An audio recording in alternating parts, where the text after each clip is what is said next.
naye challenge zonna zibukula balikuwa nyimba z'Abanigeria balaga abayimbi tebabalaba naye nga babalaba.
Let's say if we're talking about Kagulu Hills, this is a product. The only way you can market it and have more people come and hike it is by putting it out there. So whenever we have these big numbers, definitely we attract more people. We get create awareness and encourage more people to move.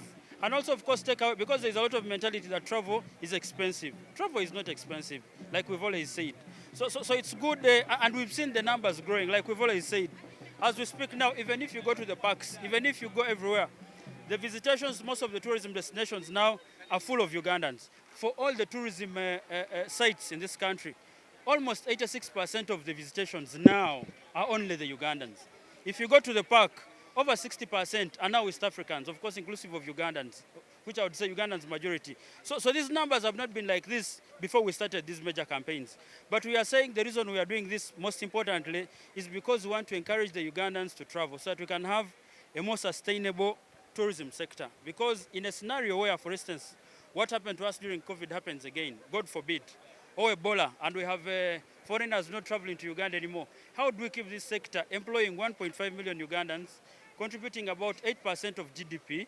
How do we keep it afloat without closing people's businesses? Is by having the Ugandans to travel. And I want to thank all the tour operators, all the Ugandans that are traveling, all the hotel owners that have worked on prices that are good enough for the Ugandans to travel. So I want to encourage you, there is no part of Uganda where you can go and not get accommodation as cheap as at least 25,000 shillings. All over, even in the park, from 50,000 you can get accommodation. So it's up to you to make a choice. So I want to encourage the Ugandans, please travel. Today is a public holiday. We had Valentine's. If you did not enjoy yours elsewhere, you can still do it next week. So I think that's the reason we are doing these campaigns. But the numbers are good. We've seen people doing the very trails we have done. Even after doing this, if you ask the tour operators here, they will be selling the very trail we've done within the BUSOGA region. Minister, what future plans do you have specifically?